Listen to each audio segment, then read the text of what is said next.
पे नए हैं भाई वो चैनल को सब्सक्राइब करना ना भूले, वीडियो को लाइक और शेयर करना ना भूले। ओके, तो आज चलते हैं हम अपने नेक्स्ट टॉपिक के ऊपर। हमारा नेक्स्ट टॉपिक स्टार्ट होता है भाई रिफ्रैक्शन ऑफ लाइट। अब देखिए लाइट हमेशा एक स्ट्रेट डायरेक्शन में ट्रैवल करती है और लाइट स्ट्रेट डायरेक्शन में ट्रैवल करने के साथ साथ हम उसे बेंड भी कर सकते हैं। वो फिर हमारे ऊपर डिपेंड करता है कि हम उस लाइट को किस तरीके से बेंड करते हैं। तो बेंड करने के बहुत सारे तरीके हैं, उनमें से रिफ्रैक्शन ऑफ लाइट भी एक है। रिफ्रैक्शन ऑफ लाइट में क्या होता है कि जब लाइट एक मीडियम से दूसरे मीडियम में एंटर करती है तो हमेशा अपने पाथ से थोड़ा डेविएट हो जाती है। इसको हम रिफ्रैक्शन ऑफ लाइट का नाम दे देते हैं। जैसे फॉर एग्जांपल सपोज कर लेना एक कांच का गिलास लेंगे हम, ठीक है, और गिलास के अंदर पानी डाल दिया फुल और एक पेंसिल उसमें डिप कर दी, राइट। जब आप साइड से देखोगे उस गिलास के अंदर तो आपको पेंसिल थोड़ी सी अलग दिखाई देगी। जो पानी के अंदर पेंसिल होगी उसका लाइन और बाहर जो पेंसिल है उसकी लाइन अलग अलग आपको मिलेगी। ऐसा लगेगा जैसे पेंसिल बीच में से टूटी हुई है। That is because of the refraction of light. किसकी वजह से होता है? रिफ्रैक्शन ऑफ लाइट की वजह से होता है, ठीक है। तो what is refraction? Refraction of light means the phenomena in which the light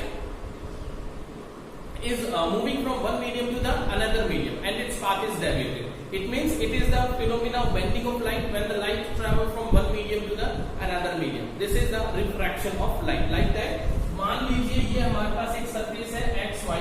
This surface is known as the interface surface. क्या नाम देंगे हम इसे? Interface surface. Interface surface means the surface which separate the two different medium. ऊपर वाला medium अलग होगा, नीचे वाला मीडियम अलग रहेगा, ठीक है।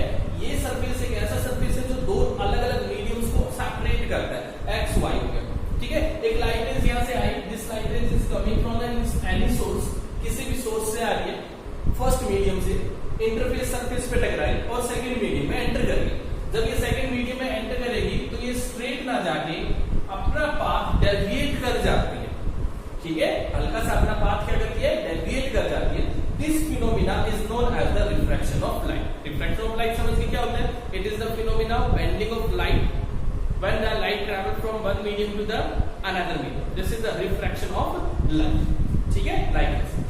ये जो लाइट होगी, ये वाली लाइट रेज जो किसी सोर्स से आ रही है, इस लाइट को नाम देंगे इंसिडेंट रे। क्या नाम देंगे इसे? Incident ray. और जो लाइट दूसरे मीडियम में एंटर करके जा रही है, इस लाइट को नाम देंगे रिफ्रैक्टेड रे। और ये हमारे पास होगा भाई यहाँ पर नॉर्मल। ये क्या है? Normal. This is the incident ray, this is the refracted ray. ये हो गया normal. This angle is known as the angle of incidence और इस एंगल को हम क्या कहेंगे? Angle of refraction. In case of refraction of light the angle I and R is never be equal. ये कभी बराबर नहीं हो सकते। रिफ्लेक्शन में पढ़ा था ना हमने कि आई और आर बराबर होता है, लेकिन इस केस में रिफ्रैक्शन ऑफ लाइट में आई और आर कभी भी बराबर नहीं हो सकते। Okay, so this is the refraction of light. Okay, इसके बाद आता है हमारे पास वेलोसिटी ऑफ लाइट के बारे में हम थोड़ा सा डिस्कस करेंगे।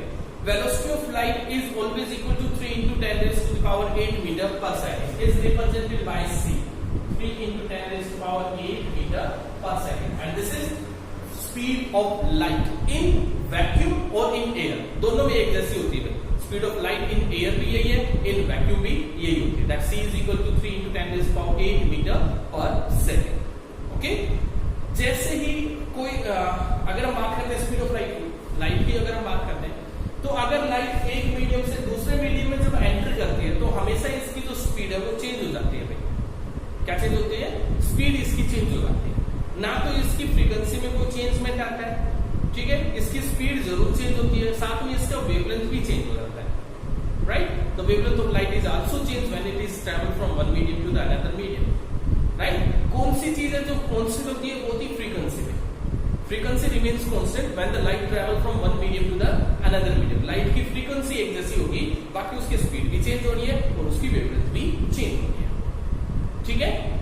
जब भी कोई लाइट किसी दूसरे मीडियम में एंटर करती है, अगर वो मीडियम पहले वाले मीडियम से ज्यादा डेंसर है तो स्पीड कम हो जाती है, अगर वो रेयरर है तो उस केस में स्पीड है वो ज्यादा हो जाती है। जैसे कि for example the speed of light in water, कहां पर? वाटर। तो वाटर के अंदर जो लाइट की स्पीड है वो आती है आपके पास 2.25 into 10 raised to the power 8 meter per second। वही the speed of light in glass अगर ग्लास में देखें तो इसकी स्पीड आती है आपके पास 2 × 10⁸ मीटर पर सेकंड। ठीक है, water is the rare as compare to the glass, और we can say glass is denser as compare to the water. जो जितना डेंसर होगा ना, स्पीड ऑफ लाइट उतनी ही कम रहेगी उसमें। ठीक है, अब ग्लास डेंसर है तो स्पीड भी कम है, वाटर ग्लास के कंपैरिजन में रेयर है इसलिए स्पीड ज्यादा है, एयर वाटर के कंपैरिजन में रेयर है तो वहां पे स्पीड सबसे ज्यादा है। ठीक है, this is the speed of light. इसके बाद आता है हमारे पास रिफ्रैक्टिव इंडेक्स। क्या आता है? Refractive index. रिफ्रैक्टिव इंडेक्स क्या होता है भाई? रिफ्रैक्टिव इंडेक्स, रिफ्रैक्टिव इंडेक्स का मतलब होता है कि the ratio of the speed of light in vacuum to the speed of light in medium. Speed of light in vacuum, speed of light in vacuum to the speed of light in medium. ठीक है भाई, in medium. This is known as the refractive index. This ratio is known as the refractive index. तो simply आप इसकी statement दे सकते हो कि refractive index is the ratio of the speed of light in vacuum to the speed of light in medium. This is the refractive index. Refractive index is represented by n. n से इसे represent करते हैं, and n always equal to c by v. ये एक formula बनता है भाई refractive index का। n is equal to c by v। अब देखो c की वैल्यू हमें हमेशा याद रहनी चाहिए, क्योंकि कई बार क्या होता है न्यूमेरिकल्स आ जाते हैं इस टॉपिक के ऊपर और c की वैल्यू नहीं देते, तो इस c की वैल्यू हमें पता होनी चाहिए। c है क्या? c is the speed of light in vacuum in air and that is equal to 3 × 10⁸ metre पर second divide by speed of light in medium. वो मीडियम जो रहेगा उसके अंदर वो देख के चलेगा।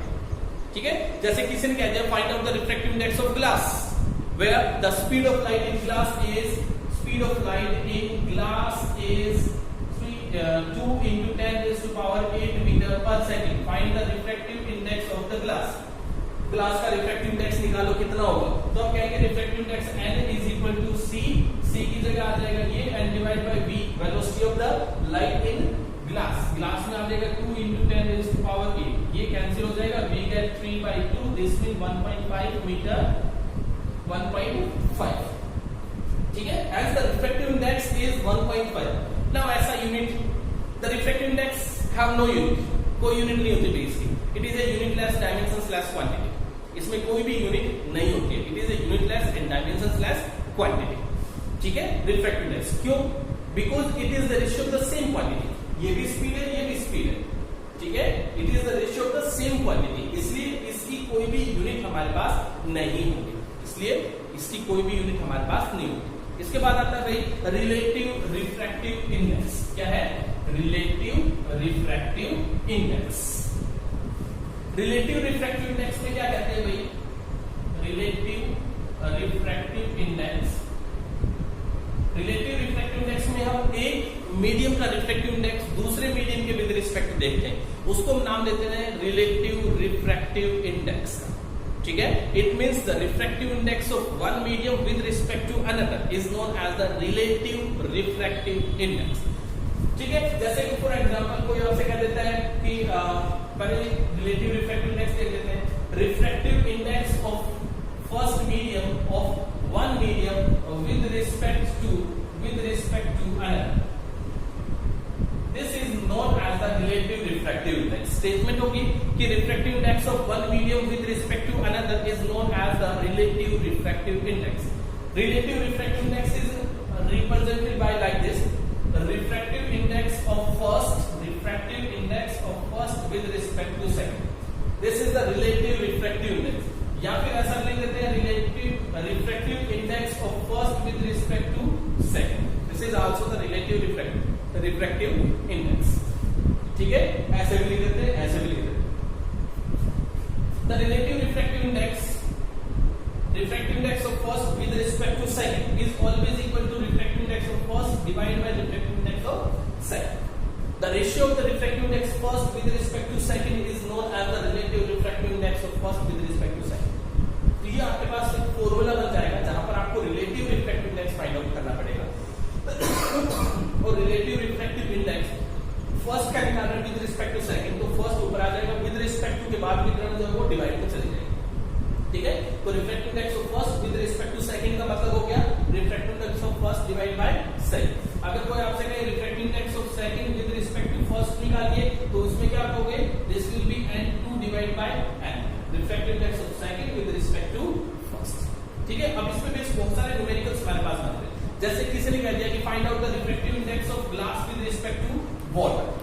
क्या कह दिया, find out the refractive index of glass with respect to water. ठीक है, refractive index of glass with respect to refractive index of water हमें फाइंड आउट करना है। And given that the speed of light in glass is 2 into 10 raised to power 8 meter per second and the speed of light in water is 2.25 into 10 raised to power 8 meter per second। तो इसके दो method आपके पास आ सकते हैं। पहला method तो दोनों का रिफ्रैक्टिव इंडेक्स निकालो, पहले ग्लास के लिए निकालो, फिर वाटर के लिए निकालो, फिर आपको निकालना क्या है, refractive index of glass with respect to refractive index of water. ये रेशियो आप निकाल दोगे, कर लोगे। This is the refractive index of glass with respect to water, निकाल लोगे ये रेशियो। दूसरा तरीका क्या है, दूसरा तरीका देखो ये है कि रिफ्रैक्टिव इंडेक्स ऑफ अगर हम ग्लास निकालते हैं तो it will be equal to c divide by velocity in glass, ये फॉर्मूला बनेगा। अगर हम refractive index of water find out करते हैं तो c divide by velocity in water, ये फाइंड आउट करना पड़ेगा। इन दोनों का रेशियो हम निकाल देते हैं। अगर रेशियो निकालेंगे तो आपके पास आ जाएगा refractive index of glass with respect to the refractive index of water is equal to mg की वैल्यू ये थी आपके पास c divide by vg multiply nw की वैल्यू ये थी आपके पास, that is c divide by v। ये कैंसिल हो गया। क्या आया, refractive index of glass with respect to the refractive index of water is equal to the velocity of light in water divided by velocity of light in glass. देखो उल्टा हो गया। ठीक है, जहां ऊपर आप ग्लास ले रहे थे रिफ्रैक्टिव इंडेक्स की टर्म में, तो वेलोसिटी की टर्म में ग्लास नीचे चला गया, इनवर्सली प्रोपोर्शनल। ठीक है, तो इस तरीके से भी आप निकाल सकते हो डायरेक्ट। अब देखो आपको रिफ्रैक्टिव इंडेक्स निकालने का कोई जरूरत नहीं है, बस जो वेलोसिटी दे रखी है उनको यहां रखो, सोल्व करो।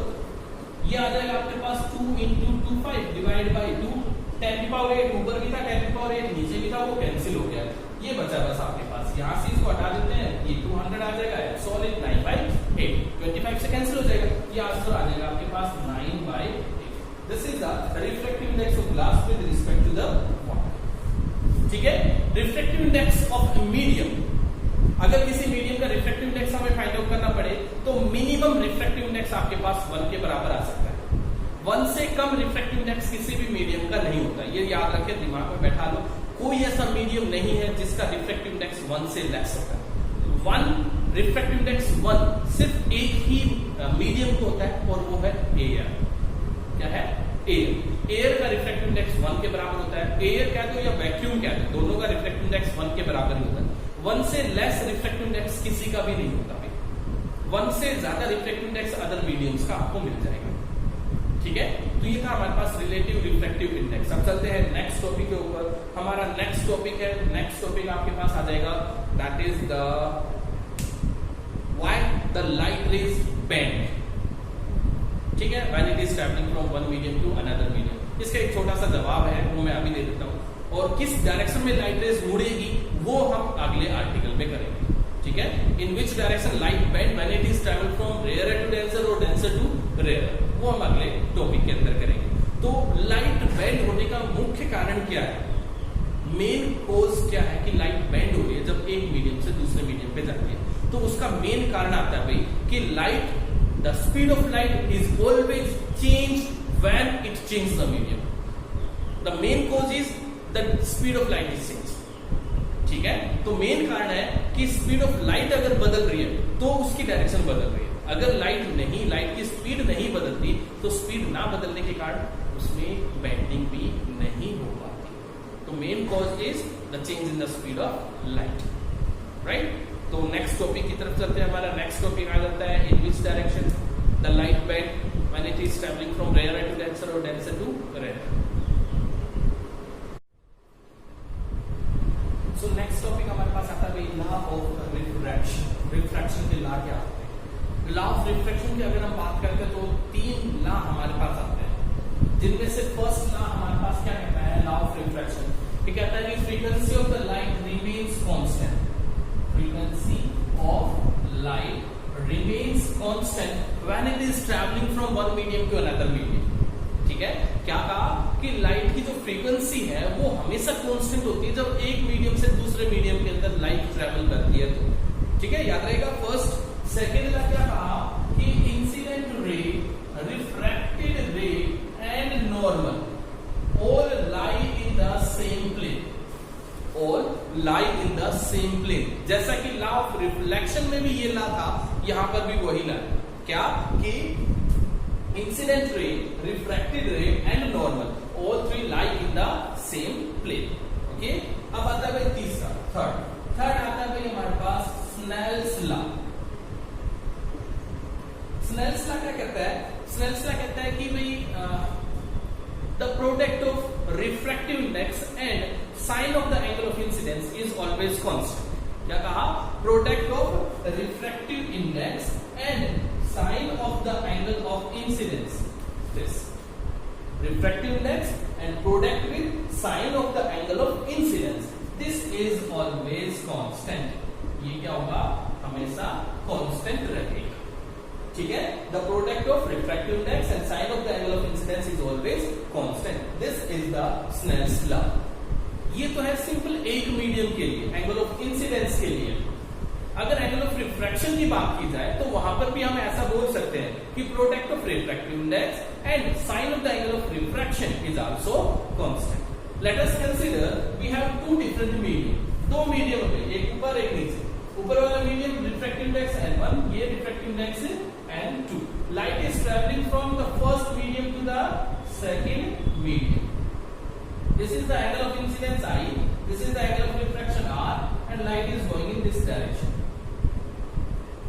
ठीक है, समझ गए। यहाँ पे हमने लिए दो मीडियम है having refractive index n1 and n2, light travelling from first medium to the other medium, angle of incidence is I and angle of refraction is R। ठीक है, यहाँ तक चलो। तो यहाँ पे अगर देखा जाए तो फर्स्ट में बोला गया, अगर ये स्नेल्स लॉ अप्लाई किया जाए तो refractive index and sine of the angle of incidence, तो आपको पास प्रोडक्ट आ जाएगा n1 sine of the angle of incidence I is equal to constant. इसके बराबर होगा कांस्टेंट के बराबर। और दूसरा, in term of angle of refraction हम ये भी कह सकते हैं कि refractive index and sine of the angle of refraction it is also constant. ये भी हो सकता है n2 sin R is equal to constant. ठीक है, अब देखो ये टर्म भी कांस्टेंट है, ये टर्म भी क्या है, कांस्टेंट है। ये दोनों कांस्टेंट हमेशा बराबर होते हैं फॉर ए सिंगल मीडियम। ठीक है, फॉर ए सिंगल प्लेन। अगर हम प्लेन की बात करते हैं जहां पर ये तीनों चीजें एक ही जगह पे लाई करती हैं। ठीक है, तो इस सिंगल प्लेन की बात की जाए तो इसमें ये कांस्टेंट दोनों आपस में बराबर होंगे। अगर ये साइड बराबर है तो ये वाली साइड भी बराबर होगी। तो इस केस में आपके पास आ जाएगा n1 sin I is equal to n2 sin R। ये हमारे पास बन जाता है। ठीक है, refractive index of first into sine of angle of incidence is equal to refractive index of second into sine of angle of refraction. ठीक है, यहां से अगर थोड़ा सा सोल्व किया जाए तो आपके पास इस तरीके से ये बन सकता है, sin I divide by sin R is equal to n2 divide by n1। This is the Snell's law for the two different medium. ठीक है, when the light is going from one to another.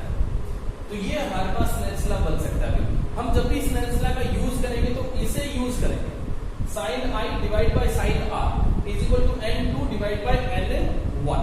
ये change भी हो सकता है according to the medium. ठीक है, according to the medium ये चेंज हो सकता है। इसको पहचानने का या सही करने का एक तरीका है कि क्रॉस करके देखना, क्रॉस करके देखना क्या एंगल ऑफ इंसिडेंस और ये मीडियम एक ही में है। ठीक है, ये रिफ्रैक्टिव इंडेक्स और एंगल ऑफ इंसिडेंस क्या एक ही मीडियम में है। अगर एक ही मीडियम में है तो दोनों ठीक है। अब देखो एंगल ऑफ इंसिडेंस n1 ऊपर वाले मीडियम में है दोनों, तो ठीक है। क्रॉस करके इधर देखोगे तो n2 और R, अगर ये दोनों एक ही मीडियम के अंदर लाई कर रहे हैं तो ठीक है। ठीक है, एक बार क्रॉस जरूर करके देख लेना, चेकआउट हो जाएगा कि हमने स्नेल्स लॉ अप्लाई किया वो ठीक भी है या गलत है, ठीक है। तो उसके लिए आप थोड़ा सा एक जरूर ध्यान रखेंगे, क्रॉस करके एक टर्म को देख लेंगे, चाहे तो आई की टर्म को क्रॉस करके देख लो या आर की टर्म को क्रॉस करके देख लो, ये दोनों चीजें एक ही मीडियम में आनी चाहिए, आई और N1 एक ही मीडियम में आना चाहिए, ठीक है। तो स्नेल्स लॉ इस तरीके से अप्लाई किया जाता है। तो ये थे हमारे पास law of refraction, 3 law of refraction हमारे पास यहाँ पे बनते हैं, राइट। फर्स्ट में था फ्रीक्वेंसी रिमेन्स कांस्टेंट, दूसरे में हमने कहा incident ray, normal and refracted ray all three like the same plane, और तीसरे में हमने कहा स्नेल्स लॉ, ठीक है। कई बार क्या होता है डायरेक्ट स्नेल्स लॉ पूछ लेते हैं, व्हाट इज स्नेल्स लॉ, तो स्नेल्स लॉ की स्टेटमेंट उस केस में हमें फिर देनी पड़ेगी, okay. Now move to the next topic. The next article is direction of bending of light.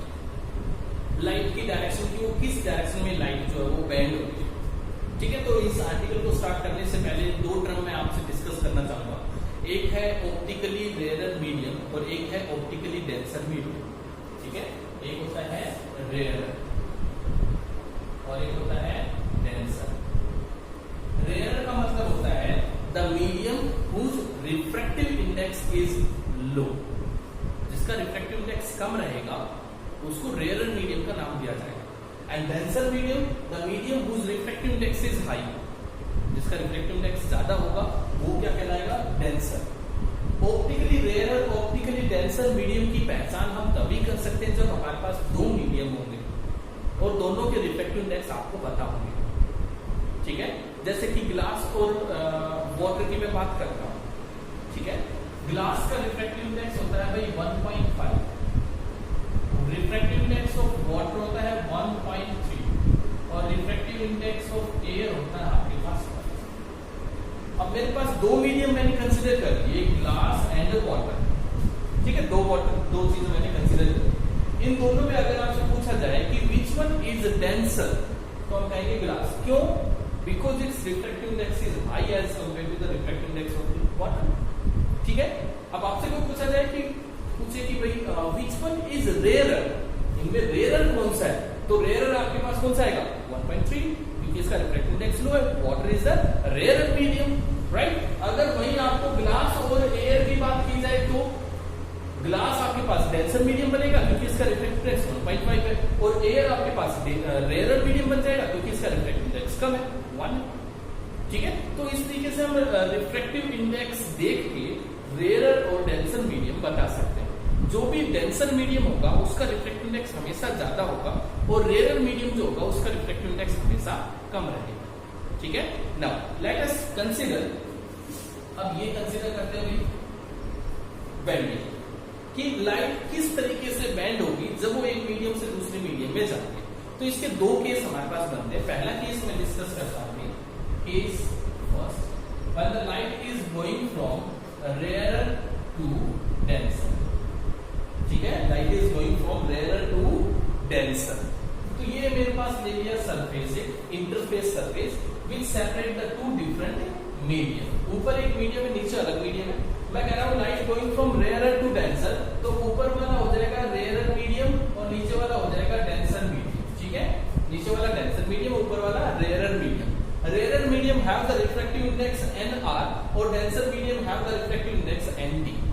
जैसा कि अभी बताया डेंसर मीडियम का रिफ्रैक्टिव इंडेक्स ज्यादा होता है, रेयरर का रिफ्रैक्टिव इंडेक्स कम रहता है। तो ये लिखो भाई, refractive index of denser is more than the refractive index of the rarer, ठीक है। लिख दिया, ये तो सही है।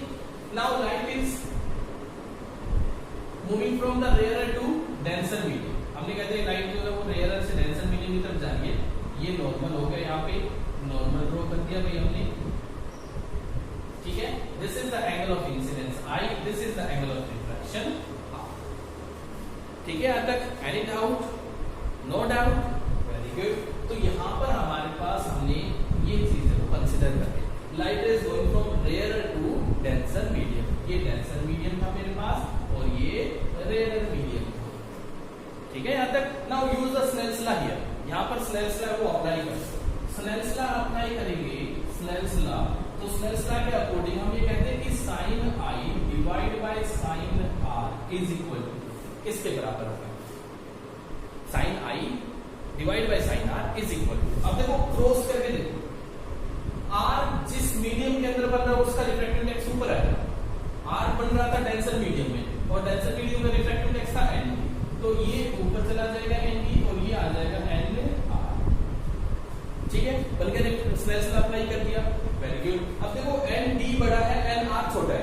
ऊपर वाली टर्म बड़ी है, नीचे वाली टर्म छोटी है, तो this ratio must be greater than 1, this ratio must be greater than 1, एक से बड़ा आएगा। अगर ये टर्म एक से बड़ी है तो ये टर्म भी क्या होगी, एक से बड़ी आ जाएगी। Sine I divide by sine R is greater than 1 होगा, ग्रेटर देन 1। ये ग्रेटर देन 1 कब बनता है, ये तब बनेगा जब साइन आई तो आपके पास बड़ा होगा साइन आर के कंपैरिजन में। Sine I is greater than sine R, दोनों तरफ साइन हटा देते हैं, यहां से बचता angle I is greater than R. It means angle of incidence तो आपका बड़ा होना चाहिए, एंगल ऑफ रिफ्रैक्शन आपका छोटा होना चाहिए। और एंगल ऑफ रिफ्रैक्शन छोटा कब होगा, जब ये light rays, incident light rays देखो अगर सीधी निकल जाए ना, अगर इंसिडेंट लाइट रेज सीधी निकल जाए तो ये एंगल और ये एंगल बराबर आ जाएंगे, हो जाएगा ये एंगल कंप्लीट। ये आई है तो ये भी आई होगा, अगर ये लाइन सीधी निकल जाती है, ठीक है, डॉटेड लाइन बिल्कुल स्ट्रेट है, ये डॉटेड लाइन चलूंगी तो ये एंगल और ये एंगल बराबर हो जाएगा। हमें छोटा बनाना है, ये छोटा तभी बन सकता है जब लाइट रेज क्या करे, नॉर्मल की तरफ मुड़ जाए, बेंड हो जाए। इसीलिए हमने क्या कहा, यहाँ से हम ये कहते हैं कि ये जो एंगल बनेगा आर, इसको छोटा बनाने के लिए लाइट रेज क्या करती है, नॉर्मल की तरफ बेंड हो जाती है, मुड़ जाती है, ठीक है। तो क्या कंक्लूजन निकला, इसका कंक्लूजन ये निकला कि whenever the light rays is moving from rarer to denser, it always bend towards the normal। किस तरह बेंड हुई, डायरेक्शन ऑफ बेंडिंग क्या हुई लाइट की बेंडिंग क्या हुई, बेंडिंग होगी towards the normal, ठीक है। तो ये चीज याद रखना कि whenever the light rays is going from rarer to denser medium, it always bend towards the normal, ठीक है। ये था हमारे पास केस फर्स्ट कि लाइट रेज रेयर से डेंसर जाएगी तो कहां मुड़ेगी, नॉर्मल की तरफ मुड़ जाएगी, ठीक है। और दूसरा केस आता है हमारे पास second case, case number 2, when the light rays is going from denser to rare. कहां से कहा जाएगी, डेंसर से रेयर की तरफ जाती है, डेंसर टू रेयर। सिमिलरली फिर से कंसीडर कर लिया भाई हमारे पास एक इंटरफेस सरफेस है विच separate the two different medium. ऊपर वाला मीडियम अब की बार मैं डेंसर मान रहा हूं, नीचे वाला मीडियम है rare. Denser medium have the refractive index nt and rare medium have the refractive index nr, ठीक है। Light rays is going from denser to rare, light rays इस तरीके से आएगी, ये बना दिया हमने नॉर्मल, ठीक है। This angle is known as angle of incidence. लाइट एक मीडियम से दूसरे मीडियम में जा रही है, डेंसर से रेयर की तरफ जा रही है, तो हमने इसे बैंड कर दिया, ये बन गया आपके पास एंगल ऑफ रिफ्रैक्शन आर, ठीक है। हो गया भाई, चलो जैसा कि हमने पहले बताया था डेंसर मीडियम का रिफ्रैक्टिव इंडेक्स हमेशा ज्यादा होता है रेयर के कंपैरिजन में, तो ये आ जाएगा डेंसर मीडियम का refractive index greater than the rare. Now apply the Snell's here, यहां पर स्नेल्स लॉ अप्लाई कर दो। स्नेल्स लॉ अप्लाई करेंगे तो आपके पास आ जाएगा sine I divide by sine R is equal to, किसके इक्वल आएगा, जल्दी से कमेंट बॉक्स में लिख के बताओ, sine I divide by sine R किसके बराबर होगा। वेरी गुड, ठीक है। ये आ जाएगा आपके पास N R divide by N, cross करके देख लो, आई एंगल ऑफ इंसिडेंस और रिफ्रैक्टिव इंडेक्स ऑफ डेंसर, दोनों ही डेंसर मीडियम में है, ठीक है। क्रॉस करके देख लो, आर और एन आर एक ही मीडियम है, ठीक है। तो ये हमने लगा दिया स्नेल्स।